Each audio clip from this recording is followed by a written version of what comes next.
Hello, you wonderful people, and welcome to another episode of Super-Fanta-Fi. This being a show where I talk about shows of the supernatural, fantasy, and/or science fictional genre. For today's episode, I'm going to talk about the latest episode of The Vampire Diaries, as well as the originals. So in this episode of The Vampire Diaries, I really liked that opening. I was just like, wait, did that just happen? Like, really, it was, like, I thought she was going to push Enzo's body into the fire and Caroline was going to get him out. But the moment she cut off Caroline's head, I was like, okay, this is fake or something. Like, is this her hallucinating? No, it's her, like, it was in her mind. It's her fighting what Raina was what it was doing to her. And I like that. Like, you actually got to see it. Like, it was like you got to see when Caroline went inside of her mind, you got to see the physical manifestation of her brain literally trying to turn her into, hunting vampires and killing them. She was in that classroom and Alaric is talking about like, oh, do you think vampires are real or exist or not? And then Bonnie's thinking it's a dream or something. She's like, they're fake. And it's like, nope, they're real. Vampires start killing everyone around her. It's like, so if you come across a vampire, what are you going to do, Bonnie? And it's just like, wow. Because she even points it out. She talks about the fact is it literally is rewriting her memories to make her hate vampires. It's like there was one guy that she met that was like, back when she was kind of in that high school memory that she's saying like he was a bit of a dick, but he wasn't a vampire. So that was kind of interesting.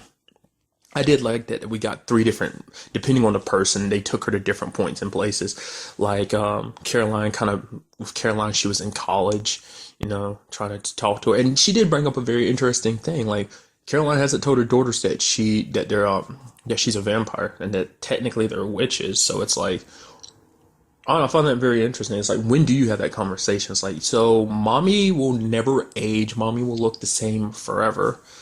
That's going to be a complicated relationship when your girls start going to school and you start picking them up and then people are like, well, you're their mom? It's like, I guess you just have to explain, no, I'm not their mom. I'm their stepmom who just happens to be super young. It's like, oh yeah, they look at Alaric and like, he's pretty old and he got with this young lady, but I guess that's something you're just going to have to deal with in the future.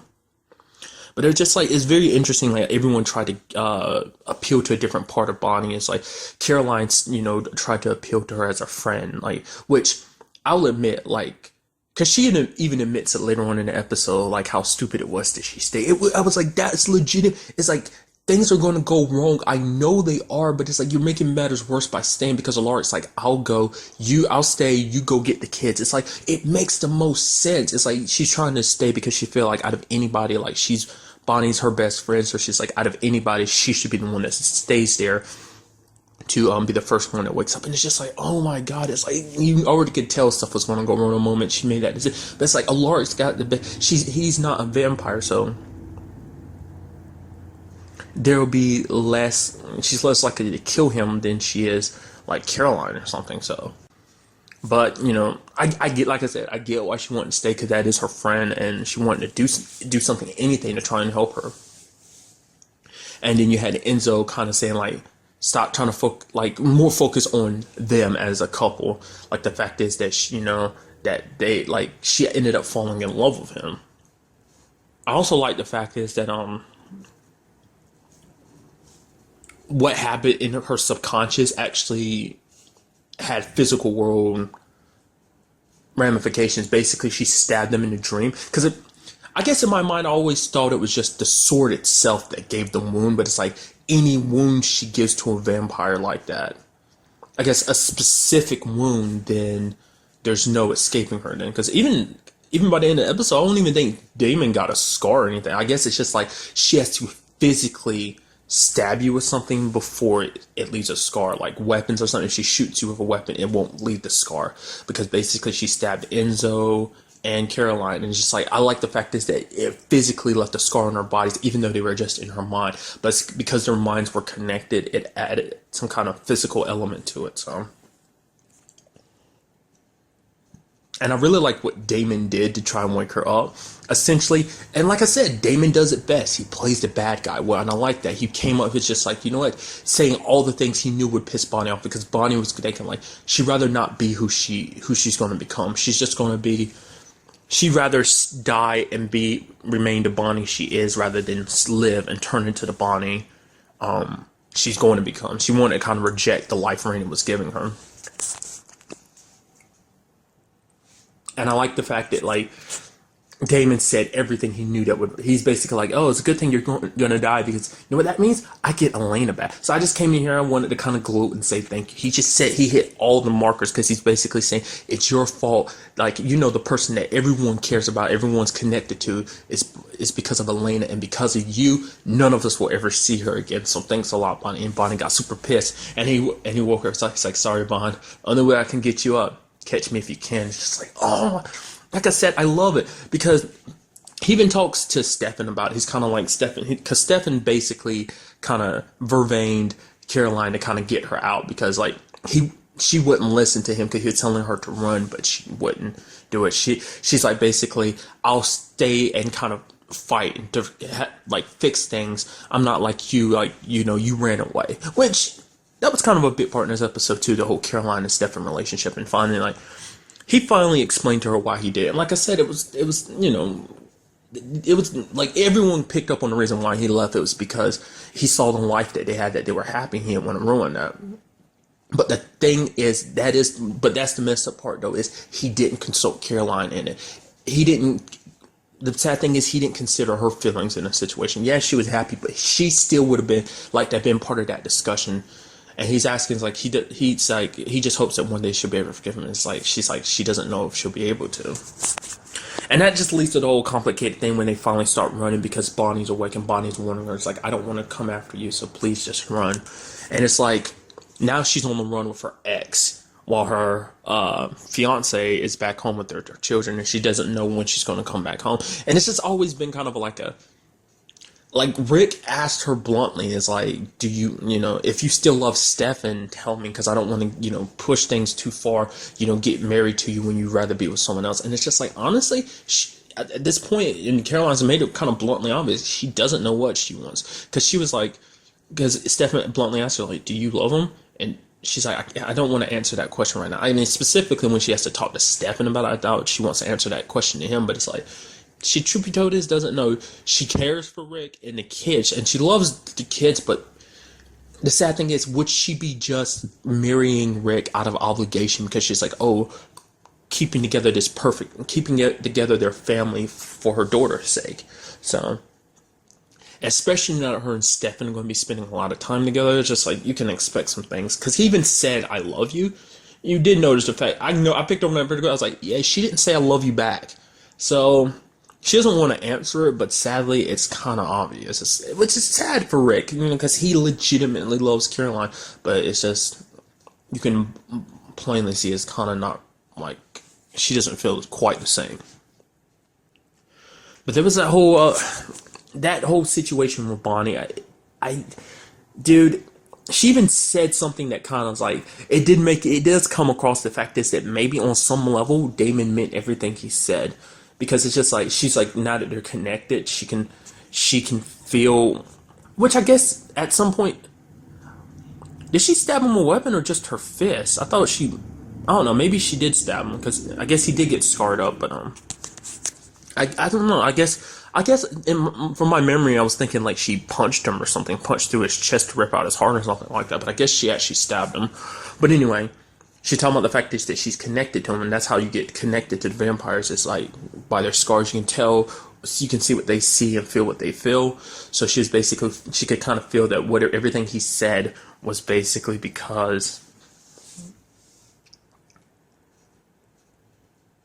everything he said was real, because she can feel it within him, so that he meant it on some level, which maybe on some level.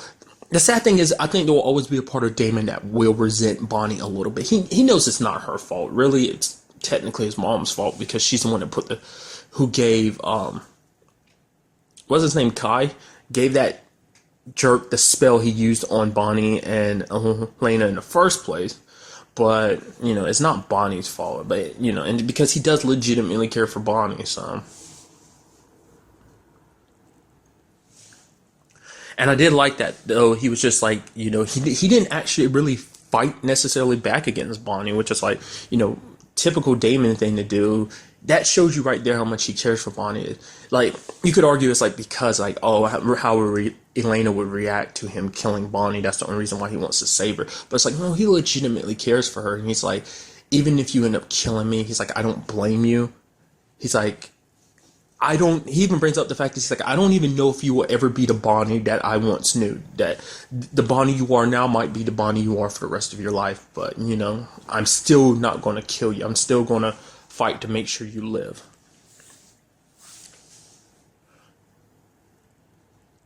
And he was even willing to let her kill him. Like, he's like, I'm granted he fought it a little bit, but he was like, if you end up killing me, all I ask is that you forgive me before. And it seemed like it was getting to her a little bit, but it was just too much for her. And, that hunter side of her kind of kicked in and she kept trying to kill him. And surprisingly, Matt helped out because Matt came there with the sole purpose of kind of crashing the part, like crashing the whole thing happening because, he's so pissed at the vampire. He kind of blames them for everything. And he even Enzo kind of brings it up, the fact that he's like, you can't really blame, you're the one that kind of did it to your girlfriend, and it's just like, you can be so pissed, you can be pissed at the vampires as much as you want to, but at least wait until your friend is better, Bonnie, wait until she's better, then you can have all your problems with the vampires, but till then, so, and he was willing to help Bonnie out because Bonnie's like, okay, because he's like, we can't hurt our friends, which, obviously, out of anyone, he still has the best relationship with Caroline. The only one he really has a problem with is Stefan and Damon. But Bonnie brought up the fact is Damon ruined everyone's life. So let's not forget he killed your sister way back when, season 1. And, he's basically been the biggest problem for their groups, since the very beginning. So she's like, the one thing I have to do is kill Damon. And Matt acts like he's along with it. And I was pretty sure he was. But no, it was to stop. He played along so he could stop Bonnie, because he's like, if Bonnie killed Damon, she'd regret it for the rest of her life. She's pissed and angry now, because even after all that time, she was still care for Damon, whether or not she was willing to admit it. Like, there was like I said, she said that lie about like how she kept a note because like it was a reminder of kind of like the person, kind of like a reminder of like to never kind of create another relationship like Damien, to never get close to someone like him. A reminder of like the how bad things were and how good things are with Enzo now and stuff, like, essentially. But it's like you held on to it because you cared about Damon, and it's just like, we do have that situation with her, like Matt like sedated her and was going to take her as far away, but she ended up choking him out. I don't think she killed him. She probably just knocked him out, but she's driving back to them trying to kill them now. And on top of that,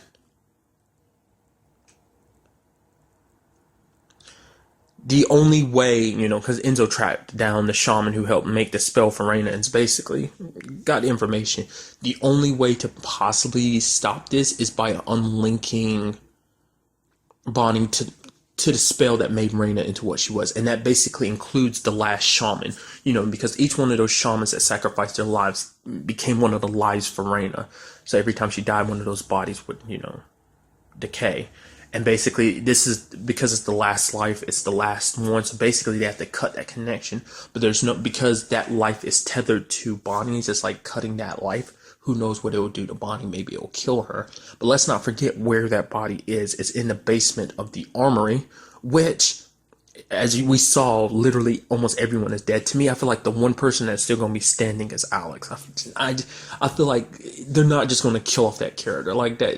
We didn't see her. I mean, not unless she was amongst the piles of bodies, but literally every member of the armory is dead, except for the few that are just, there was that one banging his head against the wall.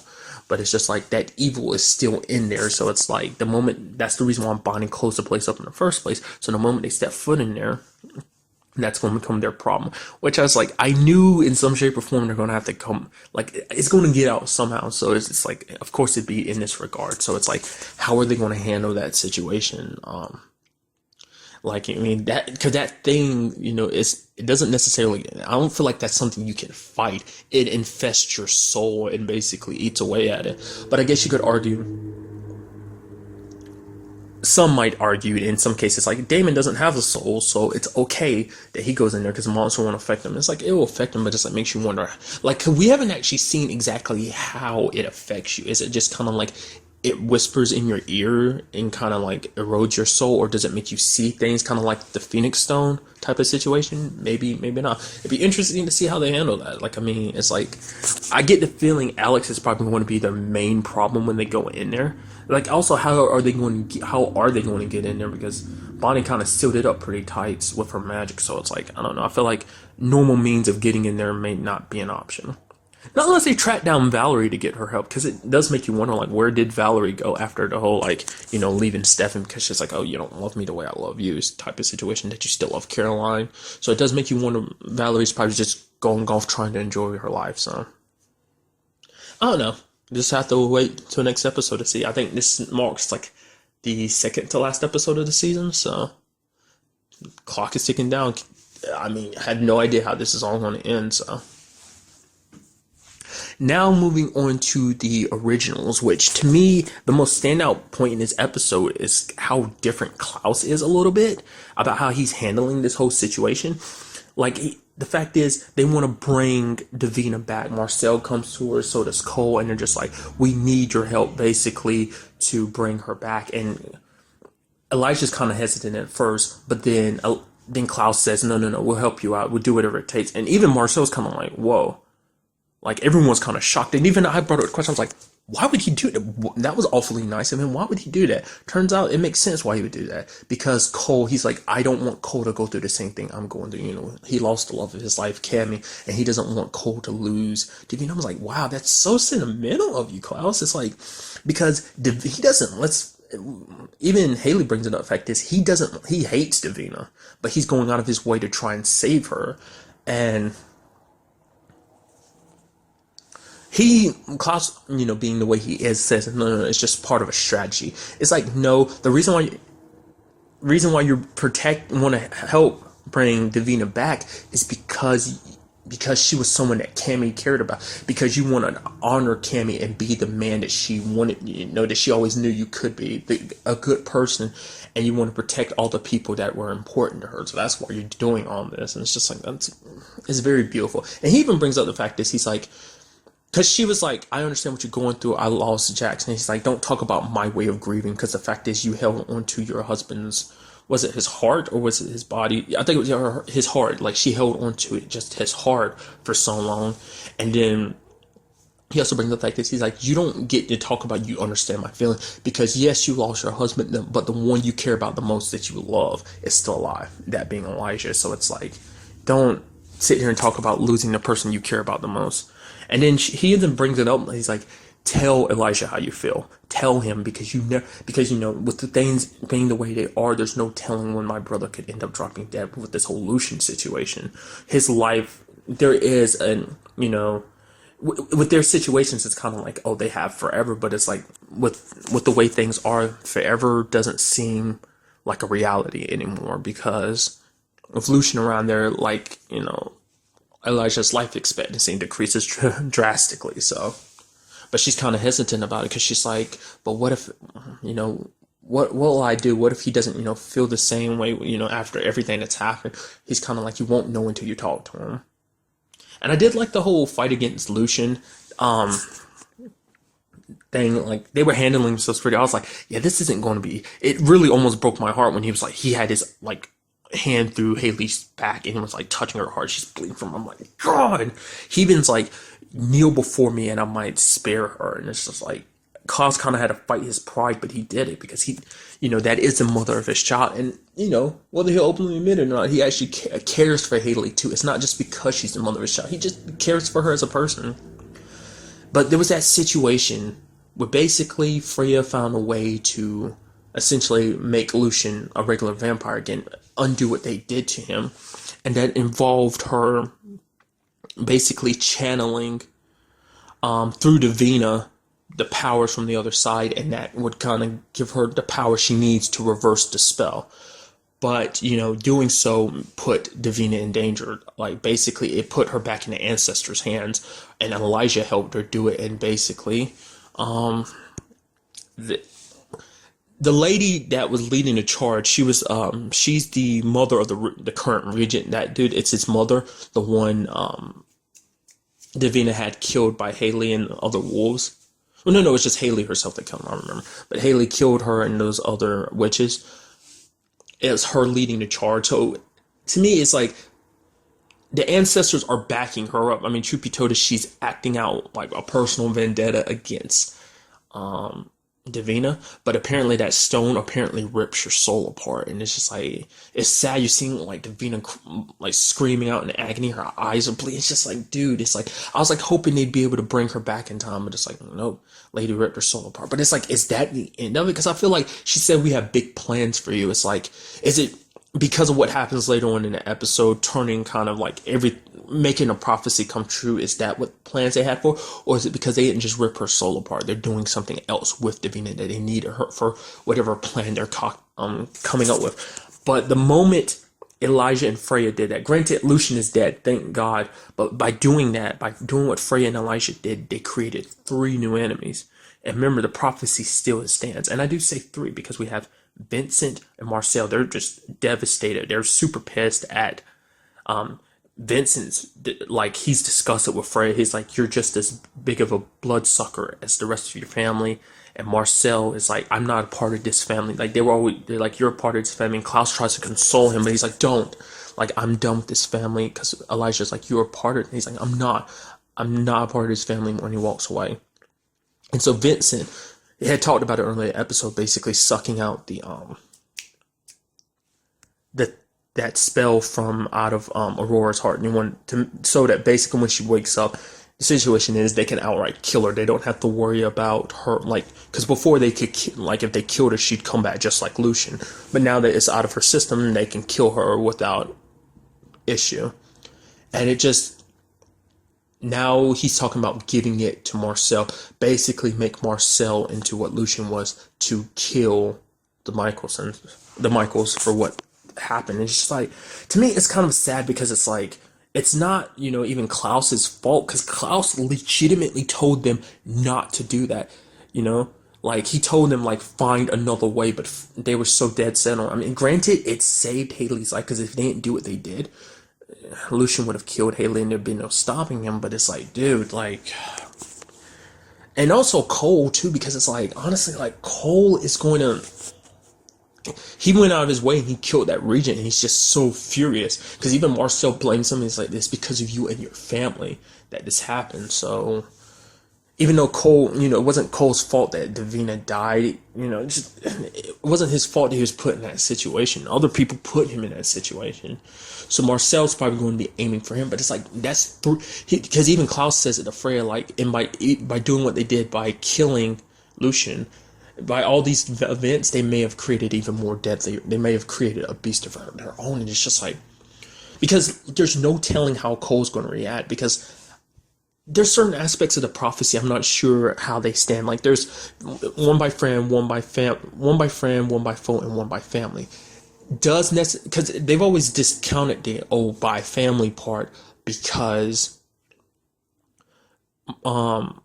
Elijah was daggered Rebecca, and it's like they've always treated that as like being part of the whole like family thing. But it's like, let's not forget Cole's around now, and he's pissed at them for Davina, so it could easily end with him trying to do anything. But it's like, honestly, he couldn't stop them even if he wanted to, because there's no more white oak to kill them.